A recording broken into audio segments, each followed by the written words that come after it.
મિત્રો જય શ્રી કૃષ્ણ, રાધે રાધે. મિત્રો વાત એવી છે કે ચોરવાડમાં આજે પણ એવો જ વરસાદ ચાલુ છે અને કાલે પણ આખો દિવસ વરસાદ હતો અહીંયા. અને હજુ તો વરસાદના 2 થી 3 દિવસ થયા છે. ત્યાં તો અમારા ગામની મેઘલ નદી પણ આવી ગઈ અને ભરપૂર પાણી અમારી મેઘલ નદીમાં પણ ભરાઈ ગયું છે મિત્રો. અને આજે પણ વરસાદ એવો જ છે અને ચાલુ જ છે. ફૂલ જોરદાર વરસાદ ચાલુ છે આજે પણ. મિત્રો મેઘરાજાએ તો લીલા નેર કરી દીધા છે બધાને, અને ખેડૂત મિત્રોને પણ જોરદાર ખુશી અને આનંદનો ઉત્સવ છે. મિત્રો ગરમીથી છુટકારો એ તો બધાને ખબર જ છે. જો મિત્રો બતાવું તમને વરસાદ.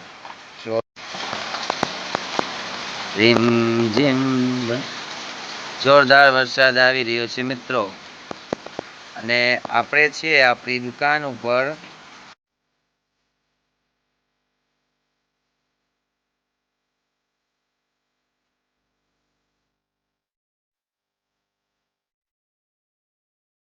મિત્રો વરસાદમાં બાળકો ક્રિકેટની મોજ માણી રહ્યા છે અને ફૂલ એન્જોય કરે છે બાળકો.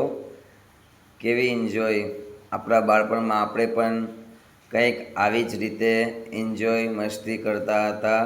તો મિત્રો કોણે કોણે બાળપણ યાદ આવે છે કોમેન્ટ કરજો.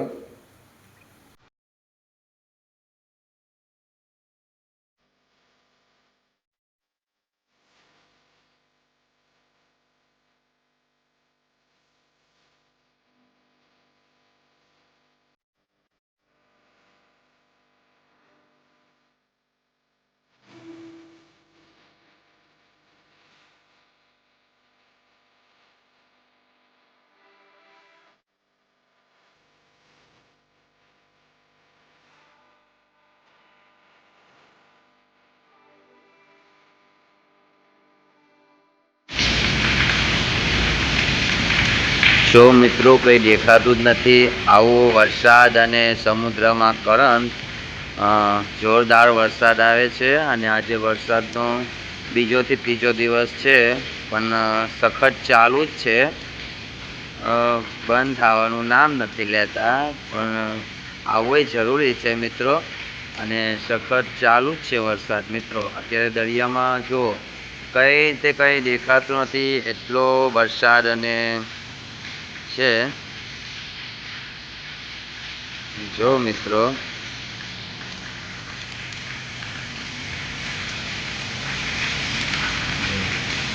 કેટલો વરસાદ છે મિત્રો.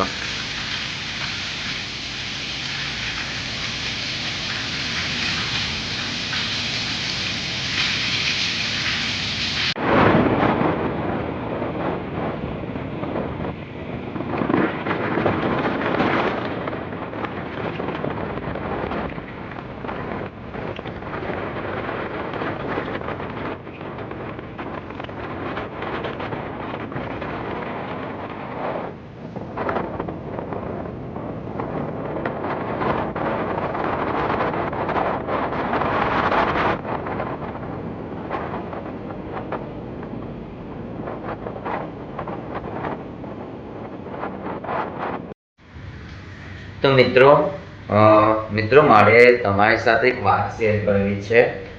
તો મિત્રો વાત એવી છે ને કે પહેલા જે મેં તમને સમુદ્ર બતાવ્યો અને જે કિનારો બતાવ્યો વિડીયોમાં, એ કિનારા ઉપર સમુદ્ર કિનારા ઉપર, અને તમને તો ખબર જ છે કે અત્યારે સમુદ્ર કેવો ડેન્જર અને કેવા મોજા ઉછળી રહ્યા છે, કેમ કે મોન્સૂન સિઝન છે અને તોફાન જેવું વાતાવરણ છે.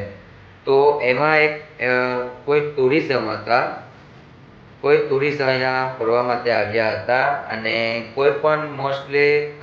મોસ્ટલી કોઈ પણ ટુરિઝમ અહીંયા આવે ફરવા માટે અને સમુદ્ર કિનારે અને સમુદ્રમાં પગ બોળવા અથવા તો નાહવા જાય, તો તે લોકોને બધાને એકથી બે વાર તો કહું જ કે ભાઈ ત્યાં ન જાઓ અને આ સમુદ્ર ડેન્જર છે.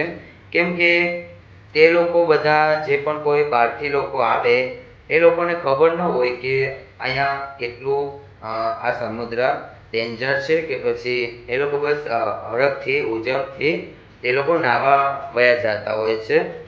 તો એમાં એક ટુરિસ્ટની ગાડી આવી હતી અને એ લોકો ત્યાં સમુદ્રમાં નાહવા માટે ગયા હતા. અને મેં એ લોકોને કીધું કે ભાઈ અહીંયા નાહવા ન જવાય, આ સમુદ્ર બહુ ડેન્જર છે, તો તમે ત્યાંથી ઉપર આવતા રહ્યો. ક્યારે કયો મોજો મોટો આવી અને તમને લઈ જાય એનું નક્કી ન કહેવાય. તો એ લોકોએ મને શું જવાબ આપ્યો ખબર છે મિત્રો? એ લોકોએ એવો જવાબ આપ્યો કે કાળિયા ઠાકર કરે ને એ ખરું, કાળિયા ઠાકર કરે એ ખરું, પણ કલેજા અહીંયા કોઈ ઉપરનો કાળિયો પણ બચાવવા નહીં આવે, કેમ કે સમુદ્ર એટલો ડેન્જર છે. કાળિયા ઠાકરની તો પછીની વાત છે, પણ અહીંયા કોઈ ઉપર છે બીજો કાળિયો પણ નહીં કોઈ બચાવવા આવે ભાઈ. અહીંયા સમુદ્ર ડેન્જર છે. મારી વાતને તમે સમજી શકો છો. અહીંયા આવા લોકો આવે છે અને આની પહેલા પણ એકને મેં કીધું હતું તો કે કિસ્મતમાં હોય એવું થાય. તો અહીંયા કિસ્મતમાં શું, અહીંયા સમુદ્રની લહેરો અને મોજા એવો મોટો મોજો આવે અને તમને લઈ જાય, તો એમાં કિસ્મત અને કાળિયા ઠાકર પણ આપણે જ નખડખોટા હોય તો કાળિયા ઠાકર શું એમાં કરે? આપણે ન કહીએ છતાં પણ એ લોકો નાવા જાય ને પછી કહે કે કાળિયા ઠાકર કરે એ ખરું. આમાં કાળિયા ઠાકરનું માર આમાં શું, આમાં આપણે ધ્યાન રાખવું પડે. એટલે જા તો ક્યારે પણ અહીંયા આવો તો ધ્યાન રાખજો, અહીંયા નાવા ન જાવું. બસ મને તો દયા આવે એટલા માટે હું બધાને કહેતો હોય, અહીંયા કામ કરું છું અને અહીંયા હોય અને મારી થોડી નજરમાં આવે એટલા માટે હું બધાને કહેતો હોય.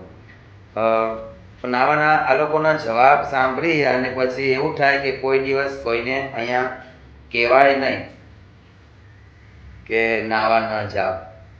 છતાં પણ મનને અને દિલને એવું થાય કે ઇન્સાન છે એટલે આપણે કહીએ એ લોકોને. તો બસ આ હતી મારી વાત મિત્રો. જો તમને સારી લાગી હોય તો કોમેન્ટ કરજો અને લાઈક શેર કરી વિડીયોને શેર કરજો. થોડીક કોમેન્ટ કરવાનું ન ભૂલતા.